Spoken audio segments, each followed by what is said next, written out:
जय श्रीराम. तर आपण गोल्डला weekly analysis करूया आणि बघूया की काय स्ट्रक्चर निघतंय, आपण कसं प्लॅनिंग करू शकतोय. गोल्डला आपण 3 मंथनुसार जर बघितलं तर फुल्ली बुलिश मार्केट आहे.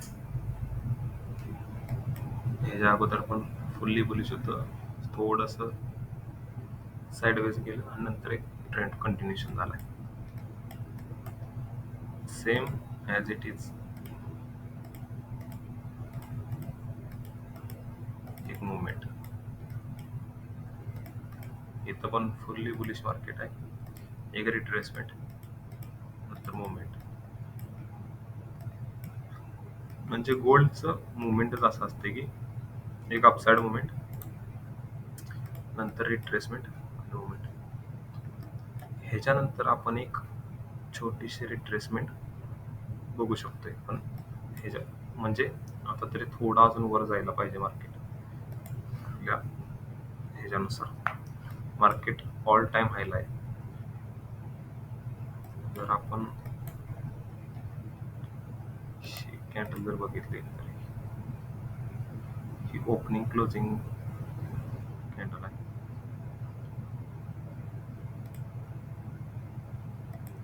%50 पासून मार्केटने एक रिजेक्शन घेतलंय मंथलीनुसार.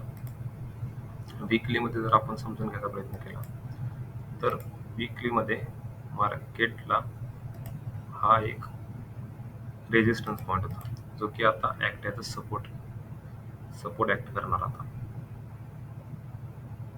मार्केट फुल बुलिशच आहे. तर आपण इथं बघितलं रिव्हर्स मार्केट लो, इथून लो न बनवता हाय बनवलाय मार्केटनं आणि क्लोजिंग वर दिली आहे विक्रीनुसार. आता इथून एक आपला एक्सपेक्टेड टार्गेट जे राहील ते 2478 पासून फर्स्ट टार्गेट राहील. आणि वर्ल्ड म्हणजे जागतिक पातळीवर असं आत्ताच जसं जे चालू आहे त्यानुसार मार्केट दुसऱ्या मार्केटमधून जो पैसा निघतोय, सगळे मार्केट फॉल करतात, त्याच्यामुळं तो पैसा निघून हा गोल्डमध्येच इन्व्हेस्ट होणार आहे. त्यामुळे गोल्ड आत्ता पण बुलिशच आहे. तर आपण डेली टाइम फ्रेमनुसार जर बघायला गेलं तर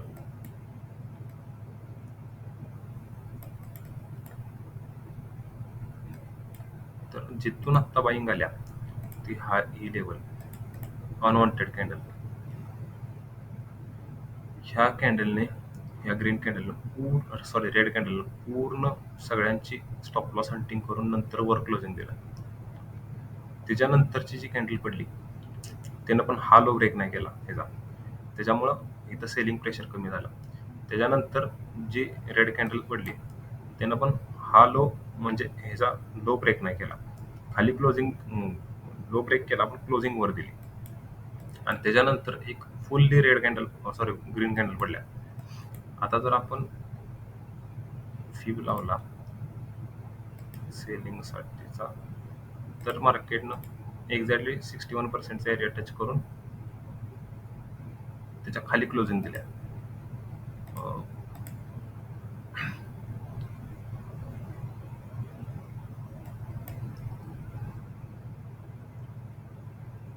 फोर आवरमध्ये आपण बघूया. 4 आवरमध्ये मार्केट इथून बघूया मार्केट एक फॉल झाला, रिट्रेसमेंट नंतर एक फॉल झाला, नंतर एक रिट्रेसमेंट झालं. पण ह्या लो नंतर मार्केट लो न बनवता हाय बनवला आणि मार्केट स्लो अँड स्टडी वर गेलं, हायर हाय बनवत.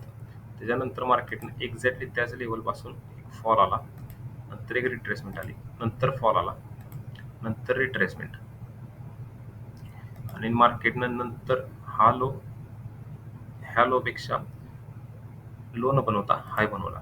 त्याच्यानंतर मार्केटनं kind of double bottom pattern म्हणून मार्केटने एक ब्रेकआउट दिला, ह्या लेवलला थोडं सस्टेन केलं आणि एक ब्रेकआउट दिला. तुम्ही जर बघितलं तर मार्केटमध्ये जी हा सिनॉरिओ आहे म्हणजे फॉल रिटेस्ट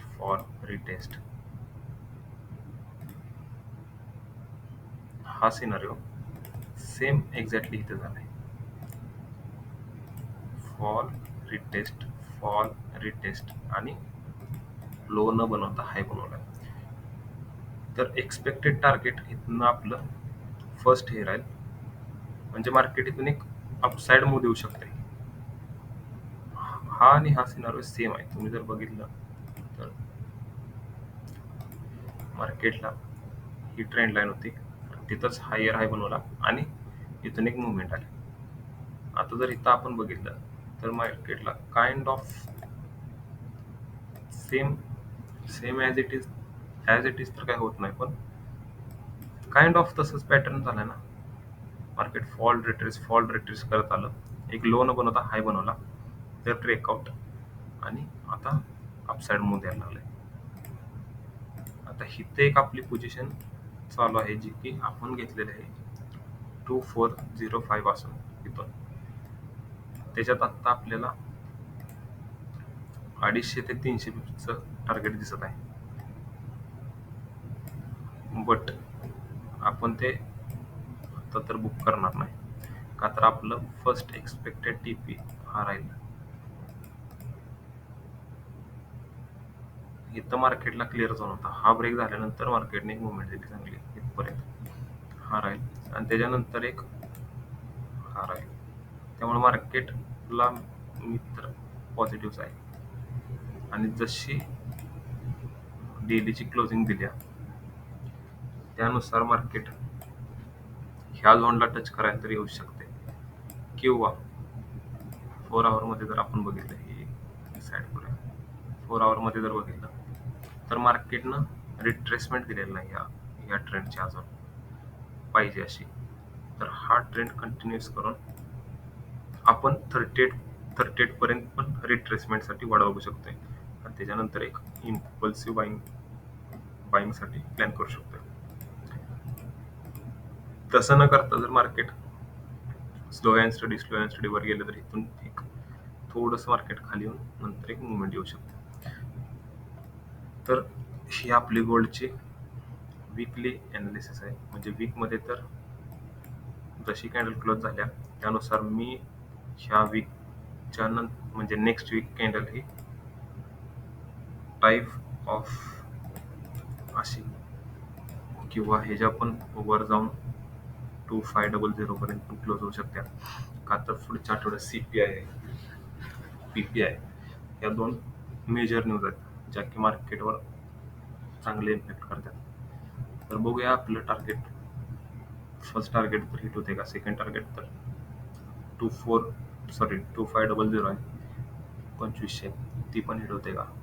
आणि डेलीमध्ये जर आपण बघितलं तर जोपर्यंत एक कॅन्डल ह्या लोच्या वर क्लोजिंग देत नाही, म्हणजे हा लो ब्रेक करून एक हाय बनवत नाही, हा लो एक झालाय, हाय बनवत नाही, तोपर्यंत तरी हे थोडं कन्फ्युजिंग आहे. पुढच्या सोमवारची कॅन्डल मी एक्सपेक्ट करतोय की थोडी इथून खाली यावी, रिट्रेसमेंट देऊन नंतर एक वर अशी क्लोजिंग व्हावी, अशी क्लोजिंग झाली पाहिजे काइंड ऑफ अशी. आणि नंतर मंगळवारची थोडी वर झाली तरी चालते. मंगळवारच्या कॅन्डलला ही एक्सपेक्टेड मुवमेंट मंगळवारी बुधवारी आपली राहील. बघूया असंच होते का, होप करू आपलं टार्गेट पण हिट होईल. 3-4 दिवस झालं ट्रेड होल्ड केलाय, स्विंग ट्रेड आहे तो. बघूया जे काय होईल ते मी तुम्हाला अपडेट देईन. थँक्यू.